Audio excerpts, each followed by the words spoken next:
যেখান থেকে হামলা করা হবে সেখানে গিয়ে হামলা চালানো হবে, পাল্টা প্রতিশোধ নেওয়া হবে। ইরানের পক্ষ থেকে সাহসী মুস্তফা খামেনেই হুঙ্কার দেওয়ার পর ডোনাল্ড ট্রাম্প অবশেষে পিছু হটলেন। এই যুদ্ধবাজ ডোনাল্ড ট্রাম্প ঘোষণা দিয়েছিলেন, we were locked and loaded. Truth সোশ্যালে পোস্ট করে বড় গলায় হুঙ্কার দিয়েছিলেন মার্কিন প্রেসিডেন্ট। যুদ্ধবাজ ডোনাল্ড ট্রাম্প দাবি করেছিলেন তাদের যুদ্ধ বিমান উড্ডয়নের জন্য প্রস্তুত, ইসরায়েলও সাথে আছে এবং ইরানকে মাটির সাথে মিশিয়ে দিতে তাদের 1 সেকেন্ডও আর লাগবে না। কিন্তু প্রশ্ন হলো, এত প্রস্তুতির পরও কেন হামলা চালানো হলো না ইরানে? কিসের ভয়? ট্রাম্পের দাবি, মধ্যপ্রাচ্যের বেশ কিছু তাদের বন্ধু রাষ্ট্র নাকি আকুল আকুতি জানিয়েছে আর বিনীত অনুরোধ জানিয়েছে। কিন্তু আসলে বাস্তবতাটা কি?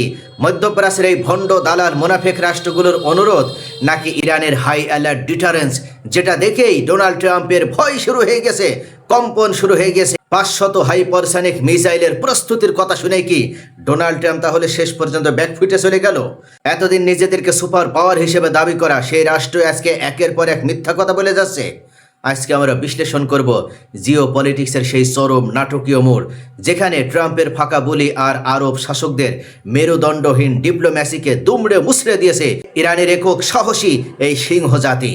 ডোনাল্ড ট্রাম্প যখন বিশ্ববাসীকে বুঝ দেওয়ার চেষ্টা করছিলেন যে ইরান নাকি তাদের কাছে নতি স্বীকার করে সমঝোতার আকুতি জানিয়েছে, তখনই ইরানের সুপ্রিম ন্যাশনাল সিকিউরিটি কাউন্সিল এবং পররাষ্ট্রমন্ত্রী সৈয়দ আব্বাস আরাকচি এক কড়া বার্তায় ট্রাম্পের এই বুলি ড্রেন আউটে পাঠিয়ে দিয়েছেন। সিংহ পুরুষ আব্বাস আরাকচি তিনি হুঙ্কার দিয়ে জানিয়ে দিলেন, ইটস এ ব্ল্যাটেন্ট লাই। ইরান কোনো দয়া চায়নি, কোনো বিনয় প্রকাশ করেনি, তাদের কাছে কোনো আকুতি করেনি, বরং ইরান প্রস্তুত রেখেছিল তাদের সবচাইতে বিধ্বংসী ফাতা 1 ক্ষেপণাস্ত্র, যার গতি ম্যাক 15 থেকে 16, অর্থাৎ শব্দের চেয়ে 15 থেকে 16 গুণ দ্রুতগামী। এই মিসাইল ইরান থেকে ছুড়লে মাত্র 2 থেকে 3 মিনিটের মধ্যে ইসরায়েল ও মধ্যপ্রাচ্যের মার্কিন যে ঘাঁটিগুলো রয়েছে প্রত্যেকটা ঘাঁটিতে আছড়ে পড়ার মাধ্যমে ছাই বানিয়ে দেওয়ার ক্ষমতা রাখে। পৃথিবীর কোনো শক্তির ক্ষমতা নেই এই মিসাইলকে প্রতিরোধ করতে পারে। আমরা এতদিন যুদ্ধের নীতি মেনে নিয়ন্ত্রিত আক্রমণ চালিয়েছি, কিন্তু এবার হামলা হলে আমেরিকা ও ইসরায়েলকে মরণপণ যুদ্ধের মুখে পড়তে হবে। কোনো রুলস অফ এঙ্গেজমেন্ট আর মানা হবে না, কেননা এই ভ্যাম্পায়ার জাতি, এই যুদ্ধবাজ ডোনাল্ড ট্রাম্প এবং নেতানিয়াহুকে ধ্বংস করা এখন আমাদের মূল লক্ষ্য। Iran supreme national council security কাউন্সিলের পক্ষ থেকে এই বার্তা জানিয়ে দেওয়া হয়েছে। মধ্যপ্রাচ্যে যে রাজারা তেল বিক্রি করে নিজেদের আভিজাত্য বজায় রাখেন, তারা মূলত আড়ালে বসে এই হুঙ্কার শুনে কাঁপছিলেন। সৌদি যুবরাজ মোহাম্মদ বিন সালমান MBS ট্রাম্পকে ফোন করে উদ্বেগ প্রকাশ করেছেন। তিনি জানিয়েছেন, ডিপ্লোম্যাটিক ভাষায় তার সহজ যে অর্থ সেটা হচ্ছে, ট্রাম্প সাহেব খামোখা খেপবেন না, ইরান হামলা চালালে আমাদের পুরো অয়েল ইনফ্রাস্ট্রাকচার ধ্বংস হয়ে যাবে। অর্থাৎ আমরা শত চেষ্টা করে আর অয়েল ইনফ্রাস্ট্রাকচার রক্ষা করতে পারবো না, ইরানের এই বাঘের থাবায় টুকরো টুকরো হয়ে যাবে।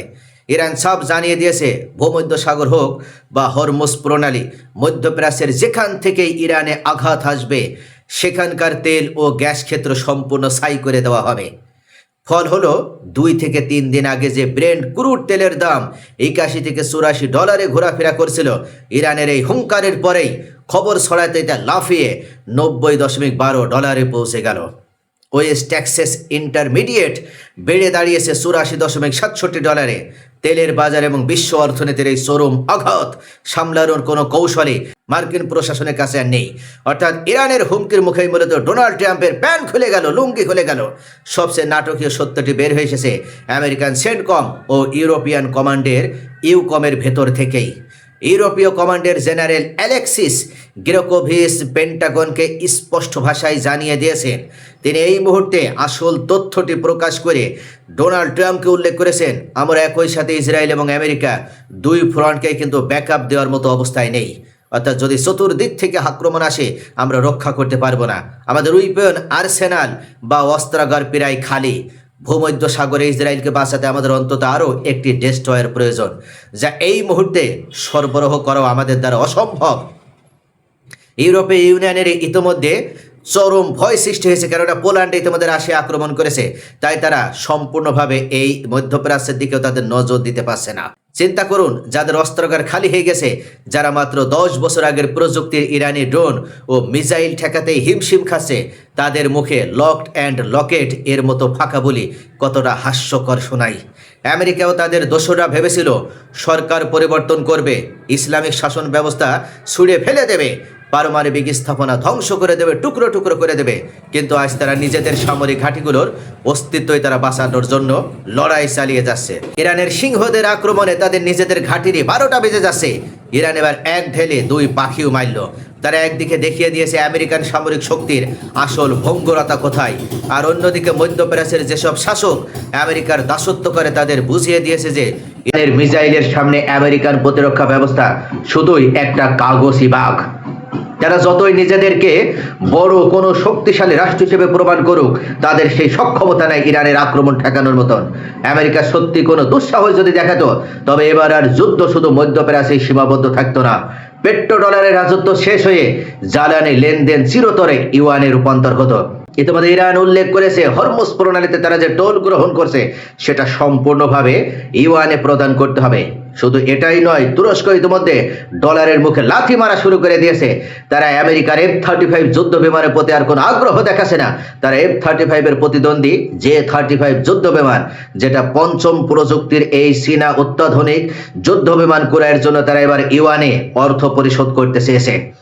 তারা উল্লেখ করেছে, আমরা F-35 আর নেব না, আমরা এবার চীনের যুদ্ধ বিমান নেব। এই কথা শোনার পরে কিন্তু ডোনাল্ড ট্রাম্পের ভিতরেও চরম ধড়ফড়ানি শুরু হয়ে গেছে। তার মসনদ কেঁপে উঠেছে। সে বুঝতে পারছে যে পেট্রো ডলার আছে বলে আজকে তার বাহাদুরি আছে, আজকে তার সুপার পাওয়ারগিরি গোটা বিশ্বব্যাপী সে ছড়িয়ে দিতে পেরেছে এই পেট্রো ডলারের কারণে। তো অবশেষে যদি পেট্রো ডলারের উপরে হুমকি আসে, যদি ডলার থেকে সকলে মুখ ফিরিয়ে নেয়, তাহলে আমেরিকা আর কখনো টিকে থাকতে পারবে না। আর এই কারণে অবশেষে তারা এখনো পর্যন্ত মধ্যপ্রাচ্যে ইরানের বিরুদ্ধে বড় হুমকি ধমকি প্রদান করলেও বাস্তবতা হচ্ছে তারা ইরানের কাছে বারবার নত জানো, ইরানের কাছে তারা বারবার পরাজিত হচ্ছে। অবশেষে প্রমাণ হয়ে গেল, যদি তোমার বুকে সাহস থাকে, তোমার যদি কলিজা থাকে, তাহলে গোটা বিশ্ব তোমার কাছে নতজানু হতে বাধ্য। কারণ তুমি হকের উপরে আসো, তুমি সঠিক পথে আসো। রাসূল সাল্লাল্লাহু আলাইহি সাল্লামের পদচারণা পড়েছিল, সেই তেল স্থাপনা, সেই তেল খনিজ ব্যবহার করে আজকে আমরা বাহাদুরি করছি। ক্ষমতার মসনদে বসে আমরা জালিম হয়ে উঠেছি। আমরা এজিদের শাসন ব্যবস্থা কায়েম করার মাধ্যমে ইমাম হুসাইনের শাসন ব্যবস্থাকে, সেই হকের পথে আমরা বিরুদ্ধে দাঁড়িয়েছি। আজকেও আমাদের 12টা বেজে যাবে, আমাদের সংসদ তছনছ হয়ে যাবে, আমাদের সিংহাসন মুহূর্তেই মাটির সাথে মিশিয়ে যাবে, ধূলিসাৎ হয়ে যাবে যদি ইরান আক্রমণ শুরু করে। তাই এই মুহূর্তে মূলত আক্রমণ বন্ধ করা হোক। অর্থাৎ ডোনাল্ড ট্রাম্প সে নিজের ঘাঁটি রক্ষা করার জন্য এবং তার দালাল গাদ্দার মুনাফিক এই তাবেদার পাঁচটা গোলামদেরকে রক্ষা করার জন্যই মূলত ইরানের বিরুদ্ধে হামলা করা বন্ধ করেছে। প্রিয় দর্শক, ডোনাল্ড ট্রাম্প আবারও মিথ্যাচার করলো। সে নিজের ভয়ের কথা প্রকাশ না করে সে উল্লেখ করেছে ইরান নাকি তার কাছে অনুরোধ জানিয়েছে।